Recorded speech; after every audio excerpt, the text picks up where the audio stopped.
Warta People, kembali lagi bersama kami di Warta Bicara. Saya Yaryanto Zenrate pada hari ini bersama dengan Bapak Yurikus Dimang, Ya, Wakil Ketua DPD Partai Golkar. benar-benar. Apa kabar hari ini, Pak? Baik-baik. Baik ya, Ya. terima kasih. Bisa diceritakan kesibukannya hari ini apa aja, Pak? Sebenarnya hari ini di samping kita pengurus partai politik ya, hari ini ada proses administrasi pencalekan, ngurus SKCK, kesehatan di Doris Sirpanus, banyak lagi lah. Sehingga sampai sore ini kita masih aktif di kantor sama kawan-kawan ya. Baik, terima kasih, Pak. Baik, Warta People, sekarang kita sudah bersama dengan narasumber kita yang sangat luar biasa. Di sini juga sekaligus Bapak menyempatkan waktu untuk kita berbincang bersama terkait dengan politik, yaitu mengenai bahasa-bahasa politik atau persiapan politik di tahun 2024 ke depan. Maka daripada itu nanti mungkin sedikit bisa dijelaskan bagaimana Pak tanggapannya menanggapi pesta demokrasi, tepatnya tanggal 14 Februari 2024 mendatang. Dari Bapak sendiri bagaimana pandangannya menanggapi demikian, Pak? Lebih baik karena ini kan pesta demokrasi tahun 2024, saya kira sama dengan yang dulu-dulu. Memang banyak kekhawatiran karena memang peristiwa ini adalah baru pertama kali di Indonesia penggabungan pemilu legislatif, pemilu presiden, dan pada tahun yang sama juga pemilu kada. Nah, ini yang baru uji coba terhadap undang-undang ini, apakah kita bisa sukses. Harapannya ya memang seperti itu. Maka seluruh komponen masyarakat dan partai politik mempersiapkan diri dengan aturan-aturan yang ada, walaupun sampai hari ini ada aturan-aturan itu yang masih belum fix ya, karena memang banyak gugatan-gugatan terhadap aturan itu di MK. Antara lain sekarang yang menjadi perbincangan orang itu adalah proses pencalekan proporsional terbuka dan tertutup itu, yang sampai hari ini kan putusannya belum. Nah, maka itu kita jalan aja lah dulu, nanti setelah itu apapun anunya ya kita ikutin aja. Tapi harapan kita ya tetap aja lah maju ke depan terus, kita kan tetap dengan proporsional terbuka. Itu harapan dari kita dan rakyat, saya kira itu. Oke, tadi kan Bapak menyampaikan adanya beberapa gugatan-gugatan gitu ya yang masih belum terselesaikan. Di sini partai sendiri berintegritas gitu ya untuk tetap berjalan sesuai dengan komitmen garisnya gitu ya. Iya. Mungkin kalau bisa dijelaskan sedikit Pak, bergeser tentang internal partai Golkar sendiri. Bapak sudah paham sendiri bagaimana selaku wakil ketua gitu ya. Pendirian Partai Golkar sendiri bagaimana Pak pandangannya mengenai gugatan-gugatan tadi yang Bapak sampaikan? Golkar itu bersama partai-partai politik besar yang ada di pusat ya, sudah mendeklarkan beberapa partai politik itu untuk bersama-sama KPU juga, supaya ini proporsional terbuka dan begitu. Jadi pandangan partai itu secara keseluruhan ya seperti itu. Bahkan di dalam persidangan MK juga ya kita sebagai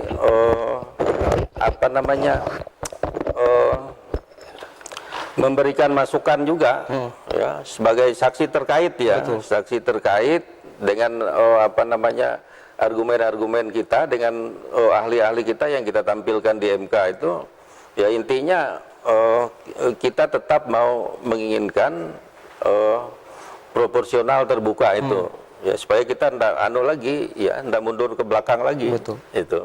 Oke, baik Bapak. Sekarang kita mungkin akan sedikit bergeser ya mengenai beberapa isu juga yang mungkin sering diterpa ketika menyambut masa pemilihan atau pemilu seperti begini.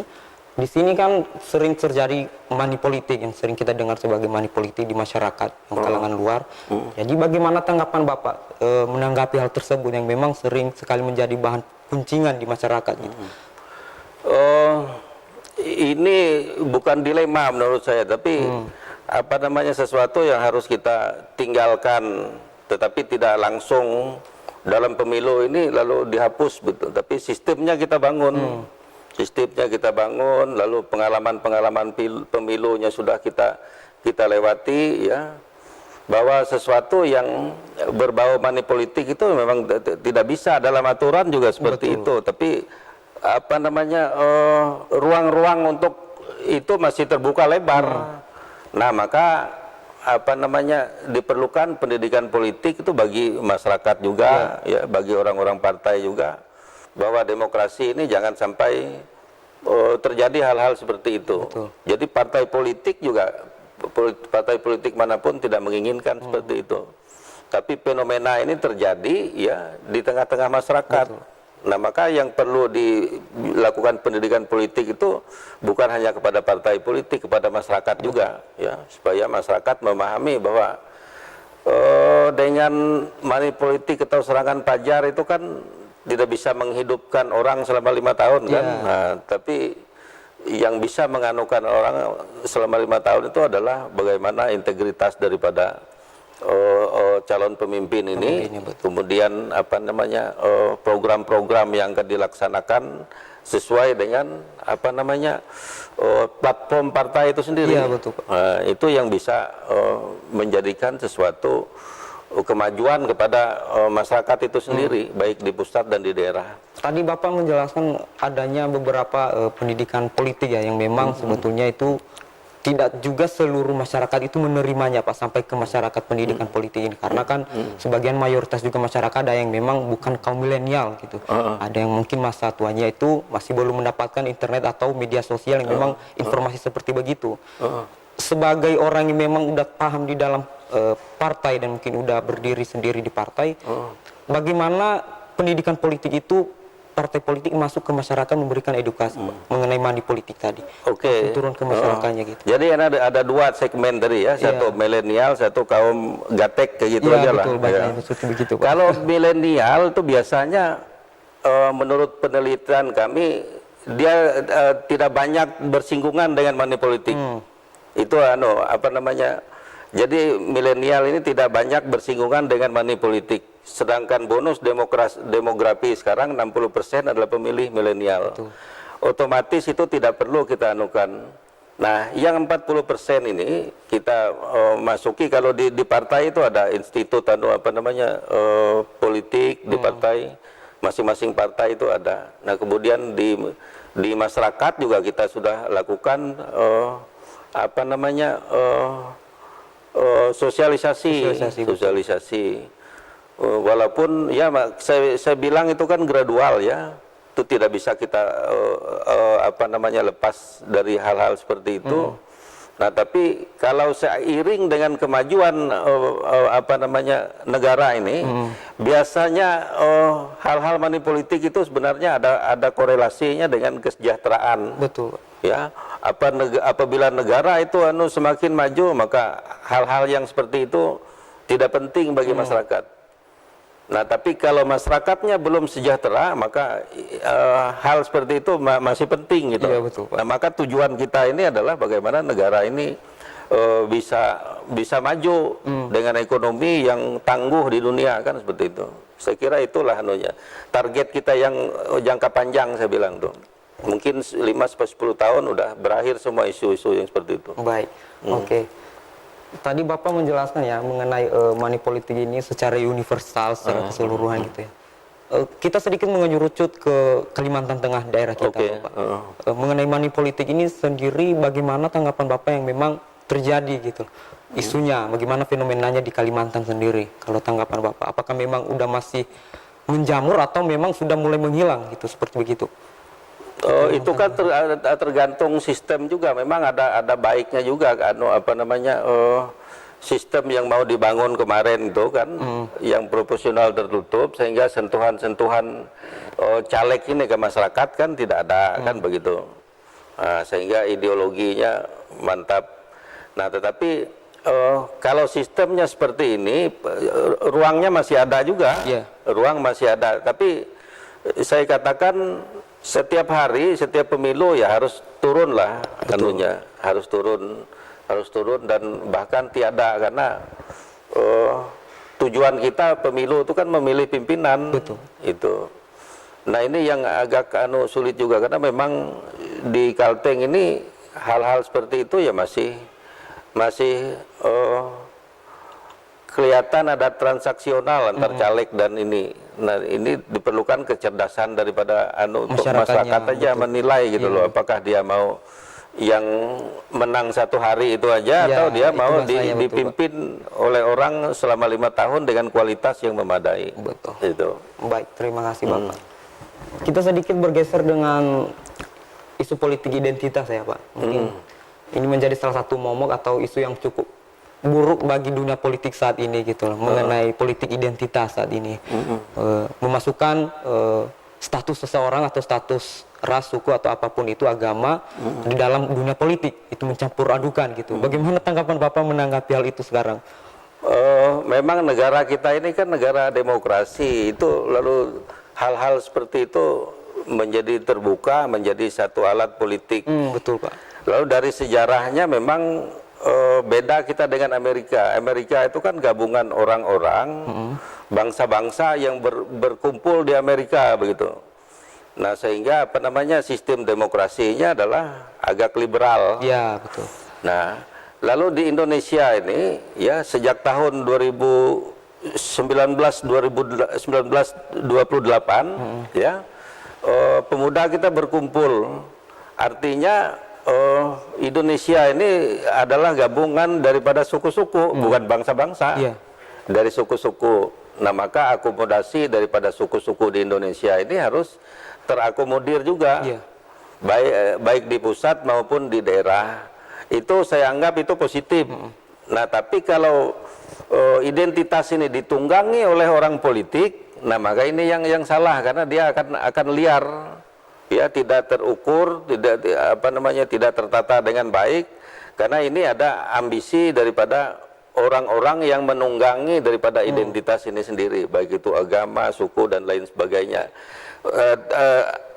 Arahnya nanti ke money politik itu juga. Betul. Ya, money politik juga. Nah ini satu tantangan ke depan kita, antara lain ya bagaimana nasionalisme ini kan harus kita anukan, kita satukan lagi ya, jangan sampai demokrasi ini setelah dibuka lalu tujuannya untuk berkelahi.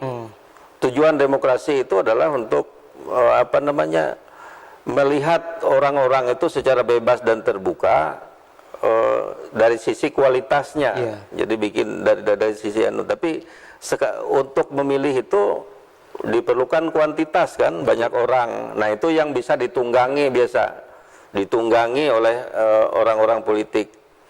Lalu itu juga tidak apa-apa. Yang penting itu identitas itu jangan sampai dijadikan eksklusif ya, jangan sampai eksklusif gitu. Eksklusif itu kan berarti dia mengelompokkan diri, lalu terjepit dia di dalam eksklusif itu, tidak demokratis lagi namanya. Nah jadi ini yang jangan sampai, baik itu di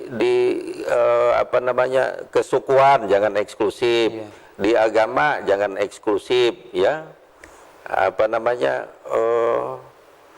semuanya. Di pekerjaan juga jangan sampai kita monopoli, karena kita ini negara bangsa, negara yang memiliki satu falsafah persatuan dan kesatuan. Itu yang ya. Lalu nanti ketika berkuasa ya jangan arogan. Orang yang kalah itu bukan warga negara nomor 1, nomor 2, nomor 3. Yang menang jadi warga negara nomor 1 kan begitu. Itu arogan namanya. Nah, jadi kita memilih pemimpin ini ya harus ada kolaborasi lah. Ya, satu untuk semua begitu. Jadi bukan semua untuk satu. Tadi Bapak juga sudah menjelaskan lebih luas kepada kita ya mengenai politik identitas ini. Kembali lagi kita mengerucut ke wilayah kita Kalimantan Tengah yang memang dikenal sebagai bumi Pancasila, yaitu yang memang punya multikultur, tetapi memang diakui bahwa memang di daerah Kalimantan Tengah ini penuh dengan toleransi seperti begitu Bapak. Jadi tanggapan Bapak bagaimana kira-kira mempertahankan posisi Kalimantan Tengah ini untuk menangkal dari politik identitas ini kita di wilayah Kalimantan Tengah sendiri, untuk sekaligus menghimbau buat masyarakat kita. Itu awalnya kan dari goodwill pemerintah. Pemerintah ini serius mempersatukan yang namanya Bumi Tambun Bungai, Bumi Pancasila itu kan bukan hanya nama aja, itu konsep toleransi, konsep persatuan dan kesatuan, ya, tidak memandang suku, agama dan lain sebagainya. Konsep itu yang digunakan ya untuk masyarakat Kalteng. Artinya apa? Impact-nya dari apa namanya gagasan itu kan bahwa Kalteng ini sudah diukur kan tempatnya toleransi di samping apa namanya Sulawesi Utara kalau tidak salah. Ya, Kalteng juga termasuk tempat yang sangat toleran di Republik ini. Gitu. Jadi itulah goodwill dari pemerintah. Pemerintah harus jujur bagaimana menata persoalan-persoalan yang sudah baik ini, ya, jangan sampai hancur lagi. Saya kira begitu. Selanjutnya kita masuk ke pemuda ya Pak. Pemuda. Beberapa hasil survei saat ini terkini juga bahwa 60% rata-rata pemilih di tahun 2024 adalah pemuda. Nah, menanggapi hal tersebut bagaimana sih menurut Bapak sebagai salah satu pemimpin di Partai Golkar sendiri di Kalimantan Tengah, mengakomodir dari pemuda ini yang memang mayoritas tadi sudah sedikit paham mengenai dunia politik ini yang memang hanya sekilas di media sosial. Bagaimana tanggapannya Pak untuk mengakomodir dari pemuda ini? Seperti begitu. Satu, ya, kalau Partai Golkar itu kita rekrutmen dia sebagai organisasi sayap, organisasi kemasyarakatan, ya. Ini cikal bakal politisi yang ada di Kalteng. Itu. Satu juga kalau memang dia memiliki satu kecerdasan yang luar biasa, kita masukkan di dalam calon anggota legislatif. Namun sebelumnya kita sudah sekolahkan, ya, studikan berapa bulan untuk masuk ke Institut Golkar di Jakarta sana. Itu bisa lulus, bisa tidak juga. Iya. Nah, kalau tidak lulus kan berarti dia gagal itu mengimplementasikan gagasan-gagasan Golkar itu. Bagaimana Golkar ini sebagai sebuah partai, ya, yang keindonesiaannya itu luar biasa. Sedikit mungkin kita akan mendengarkan salah satu pertanyaan yang memang saya tunggu-tunggu dari tadi ya, dengarkan dari Bapak juga. Melihat pemilu 2024 ke depannya. Posisi Partai Golkar ini kita kan udah tahu belakangan ini banyak partai yang udah mengusung capresnya begitu ya Pak ya. Posisi Partai Golkar sendiri untuk ke depannya ini bagaimana Pak? Posisi Partai Golkar kan nomor 2 pemilu, ya, betul. Tahun 2019. Jadi pemilu 2024 itu diambil dari election 2019 sehingga mencapai 14% kan begitu. Tinggal mencari 6% lagi dari partai politik parlemen atau non parlemen, kita bisa mencalonkan diri menjadi calon presiden kan begitu. Nah, lalu yang kedua pertanyaannya adalah kenapa Golkar tidak cepat gitu ya, tidak cepat. Karena Golkar itu memahami begini, di dalam Undang-Undang Dasar 45 dan undang-undang lain turunannya adalah calon presiden itu dicalonkan, presiden dan wakil presiden itu dicalonkan oleh partai politik dan gabungan partai politik. Betul.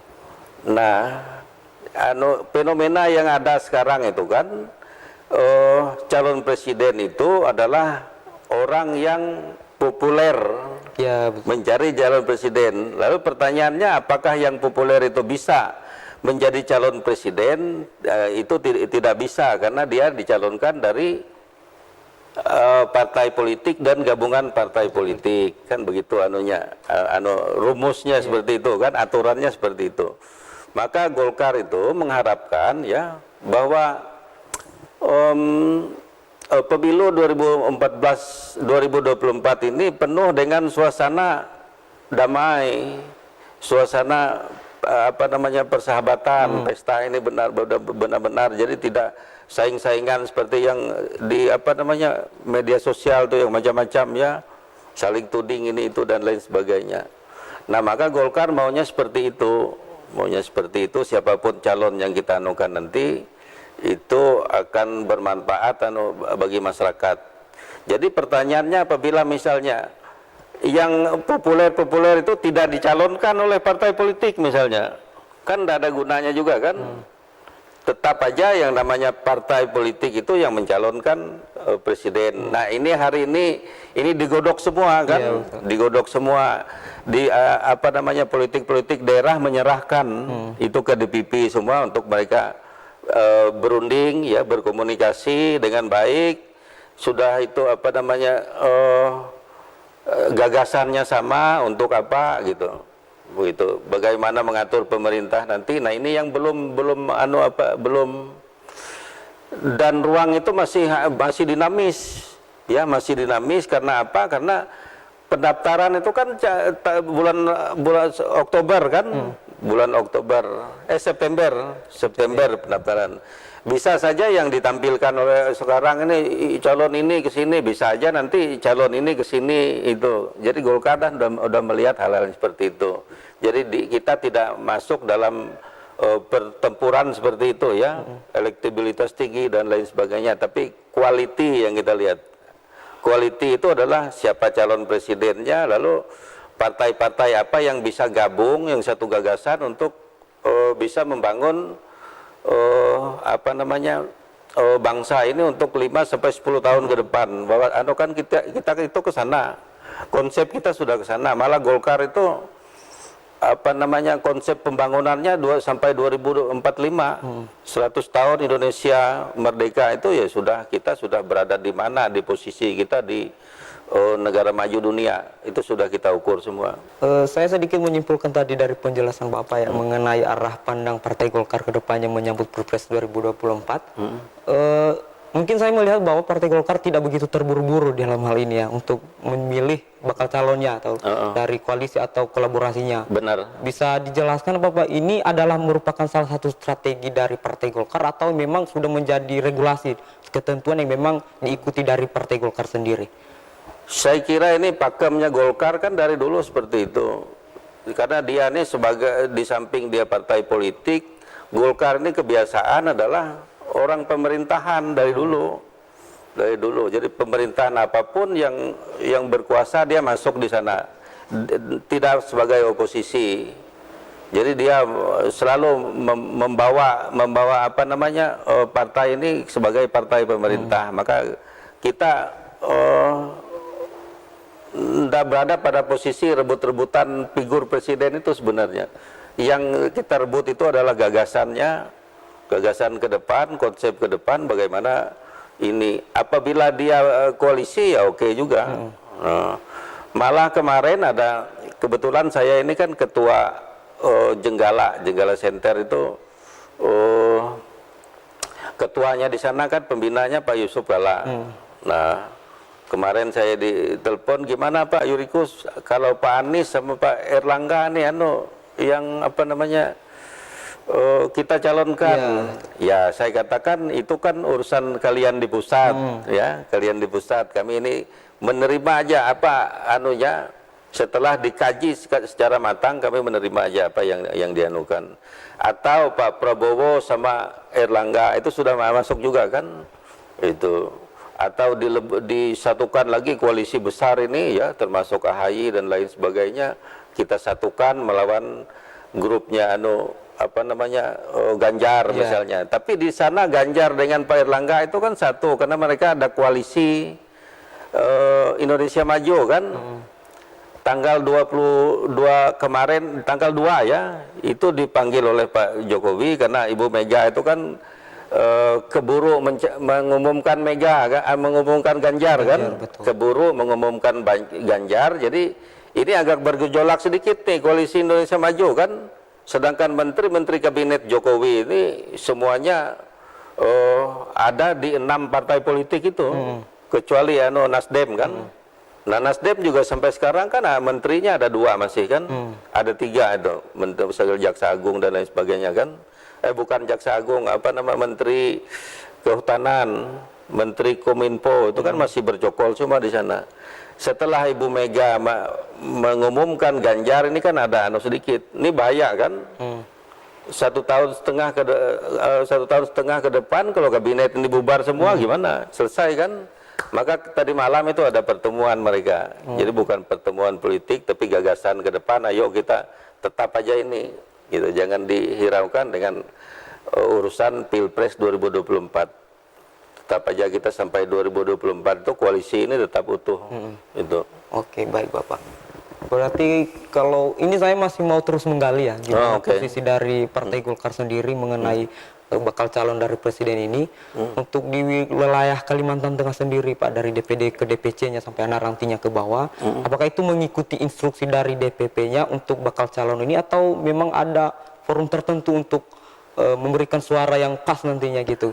Hari ya, di Kalimantan Tengah. kalau khusus Golkar hari ini kita serahkan ke DPP karena itu urusannya rumit sekali kan. Kalau Golkar ini mau komunikasi dengan apa namanya, dengan partai politik lain misalnya, nggak bisa kan? Pasti antar DPP-nya yang komunikasi kan. Nah kita ngikutin aja apa yang diarahkan oleh apa namanya ketua sana. Kita memahami persoalan politik sana sudah kita pahami juga, dan endingnya juga hampir tahu kita kan. Nah hampir tahu bagaimana apa namanya nanti, apakah ini cukup hanya dua calon presiden saja ya, atau 3 pasang tapi 2 poros. Sebenarnya poros ini kan satu aja ya. Porosnya satu awalnya, jadi di beberapa, kecuali Demokrat yang oposisi kan, akhirnya terbelah jadi jadi 2 dalam 1 ini juga kan. Nah nanti kalau memang resikonya harus 3, ya pikiran kita mungkin 3 juga, 2 putaran juga kan. 2 putaran itu lagi akan mengkerucut lagi, mengkerucut. Yang kalah itu maunya kemana gitu kan. Tapi sudah kita analisa semua seperti itu. Jadi pikiran kami, prediksi kami mungkin paling banter 3 lah, 3 apa namanya, 3 calon presiden atau 2 gitu ya. Itu head to head, tapi tetap head to head. Tetap head to head ya. Tadi Bapak bilang ya, menyampaikan bahwa ada koalisi seperti begitu ya, koalisi Indonesia Maju yang memang Golkar dan PDI Perjuangan juga memang udah masuk dalam koalisi Indonesia Maju. Ya, kalau memang nanti bakal calonnya ada 3 misalkan gitu Pak. Positioning atau posisi dari Partai Golkar sendiri ini menempatkan diri seperti apa Pak? Apa namanya, kita kan sudah, kalau untuk koalisi ini sudah sepakat dari awal, kita ini sampai akhir masa jabatan Pak Jokowi itu oke ya. Jadi tidak terganggu dengan rivalitas yang lain kan begitu. Tidak terganggu. Cita-citanya seperti itu, karena kemarin itu ada terganggu dikit kan. Terganggu sehingga akhirnya mereka ngumpul 6 partai itu. Tadi apa pertanyaannya? Gimana posisi dari Partai Golkar sendiri Pak ketika ada 3 bakal calon nih seperti begitu? Saya kira Golkar tetap kingmaker ya. Bagaimana gitu maksudnya Kingmaker Pak? Ya, kingmaker. Kalau memang mungkin pertanyaannya ketua maju apa enggak kan seperti itu kan? Begitu. Apa namanya, masih kita serahkan sana, hitung-hitungannya ada semua ya. Dari DPP sana gitu ya. Nah, apakah nanti siapa ya, Anies ya, apakah nanti si Pak Prabowo chemistry-nya ada kan sama orang Golkar juga, apakah nanti Ridwan Kamil, nah lalu wakil-wakilnya ya anak-anak muda yang bagus kan, seperti Sandi, seperti apa namanya, Erick Thohir, itu masuk hitungan semua tuh. Jadi enggak kita secara objektif melihat bahwa orang ini bagus, tapi memang sampai ke bawahnya bagus kan, bagus. Jadi itu sudah menjadi perhitungan kita semua, kawan-kawan di Jakarta gitu. Oke, baik. Dari Partai Golkar sendiri Pak, kalau memang ini bisa dikaderkan nanti atau memang ada kesempatan untuk masuk dalam koalisi itu, misalkan Pak Ketua dari DPP Golkar masuk dalam salah satu koalisi itu. Oh, nanti setelah 2024? Ya. Itu enggak masalah, siapapun. Kita sejarahnya kan gitu, dulu dengan Demokrat kita masuk, lalu dengan PDIP kita masuk juga. Kita enggak mengenal namanya oposisi, kita enggak mengenal oposisi Golkar gitu. Jadi agak jauh lah anunya kalau kita oposisi. Sekarang kita mungkin sedikit bertanya mengenai di Kalimantan Tengah ya Pak ya. Kalau posisi Partai Golkar sendiri di Kalimantan Tengah ini Pak menyambut pemilu ini pesta demokrasi gitu, kita di wilayah kita, mungkin akan mengusung beberapa anggota caleg seperti begitu caleg, dan mungkin ada juga yang mungkin masuk di eksekutif nantinya. Nah mungkin bisa disampaikan gambarannya ke kita Pak, mungkin ada yang mau disampaikan juga. Ya, kalau Partai Golkar ini kan memiliki 7,5 kepala daerah, setengah maksud saya ada wakil bupati kan di Barito Utara 7,5 berkurang sisa 6, walaupun mereka sudah habis semua, tapi itu modal juga, itu satu. Nah kemudian legislatif, kebetulan saya ini sekretaris Badan Pemenangan Pemilu Partai Golkar Provinsi yang sudah menghitung juga, ya, menghitung, dan kami memiliki target 10 kursi. Jadi ada 5 dapil ini minimal dapat 2 kursi dalam satu dapil, dan kemudian ada juga dapil 3 dan 2 dan 3 itu dia optimis 3, oke lah aku bilang, tapi kita bikin ini 2 dulu. Nah, kalau kita mendapatkan 10 kursi, itu sudah juara lah. Iya betul. Juara di Kalteng ini dengan banyak partai tambahan yang ada, itu bilangan pembaginya berkurang, maka kita bisa juara di sini, bisa jadi pimpinan DPR, bisa mencalonkan calon gubernur sendiri, gitu. Karena target anunya kan 9% aja. Kalau kita dapat 10 ya kita bisa mencalonkan gubernur sendiri. Jadi ini yang yang sudah dipersiapkan, termasuk caleg-calegnya. Misalnya di di Kota Waringin Barat itu ada 2 kursi ya.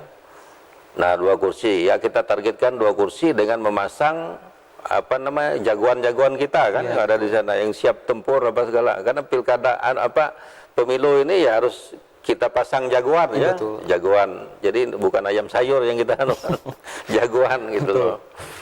Yang bisa kita anukan. Sudah masuk semua, daftar itu sudah masuk semua, dan kita udah ready.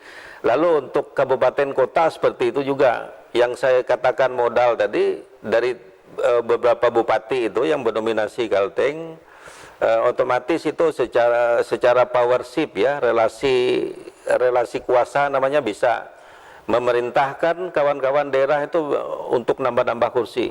Ya, nambah-nambah kursi. Targetnya udah kita anukan, udah kita persiapkan semua. Peta jalannya sudah kita siapkan juga. Mereka tinggal micik kenop ini sampai ndak di airport ini kan, begitu. Jadi ndak kayak dulu yang buta-buta ya. Kau datang ke sana targetmu seperti ini, tapi peta jalannya yang ndak kita bikin, dia kelimpungan sendiri kan. Ini udah secara otomatis, barangkali kayak dunia sekarang, dunia elektronik, kita bikin secara elektronik ya, peta-peta jalannya udah, tinggal mereka menjalankan aja, bisa apa enggak. Tadi kan Bapak menjelaskan bahwa udah ada peta jalannya seperti begitu ya, gambarannya, alur dari kader-kader ini yang udah disiapkan, siap untuk berperang lah bahasanya, menyambut pesta demokrasi kita. Bisa dijelaskan sedikit gambaran buat kita Pak, gimana sih dari yang memang kader-kader dari Golkar ini masuk ke masyarakat ini, gitu, posisinya sejauh ini? Kan mereka kan punya relasi. Orang mau pilih kita itu karena ada relasi. Relasi itu ada 2, ada relasi kuasa, ada relasi interaksi. Relasi kuasa itu kan tinggal kita perintahkan orang mau pilih kita apa enggak. Tapi dia udah punya punya powership. Yang kedua relasi sejajar ya antar mereka gitu, melakukan sosialisasi, pendekatan dan lain sebagainya. Saya kira itu umum aja, partai-partai politik lain sama, cuman Bapilu kami ini mengawal ya, supaya mereka itu tetap di jalannya gitu loh. Ndak ada persoalan di jalan, ada turbulen dan lain sebagainya, kan sudah ada semua radarnya sudah kelihatan semua. Mungkin satu lagi sebelum masuk pertanyaan terakhir, Tadi Bapak menjelaskan bahwa mungkin udah ada radarnya, ada garisnya untuk kader-kadernya ini. Bisa dijelaskan Pak mengenai dari Partai Golkar ini sendiri, targetnya yang memang tadi 10 kursi itu udah menang ya, udah juara kata Bapak tadi. Apakah optimis untuk bisa mencapai 10 kursi ini di tahun 2024 ini atau bagaimana Pak? Politik ini kan tergantung momentum. Iya. Ya. Kalau dulu bukan momentumnya kita. Hari ini kawan-kawan mengkaji ini sudah momentum Golkar sekarang dengan apa namanya kendornya partai politik lain misalnya atau masuknya partai politik baru, ya kita tetap stabil aja, ya udah momentum namanya, tetap stabil. Nah sekarang Golkar itu stabil, nggak ada persoalan internal, eksternalnya nggak ada persoalan. Dulu kita kan ada persoalan eksternal, internal semua ada persoalan kita. Nah sekarang udah nggak ada. Jadi kita berjalan normal, tinggal mengikuti peta jalan aja, nggak ada masalah. Berarti siap untuk memenangkannya gitu ya Pak? Ya siap untuk memenangkan. Mungkin sebelum masuk pada closing atau penutup Pak, satu pertanyaan terakhir. Menurut Bapak pemimpin harapan Kalteng ini seperti apa Pak? Pemimpin harapan Kalteng ini adalah orang yang berpengalaman satu, ya.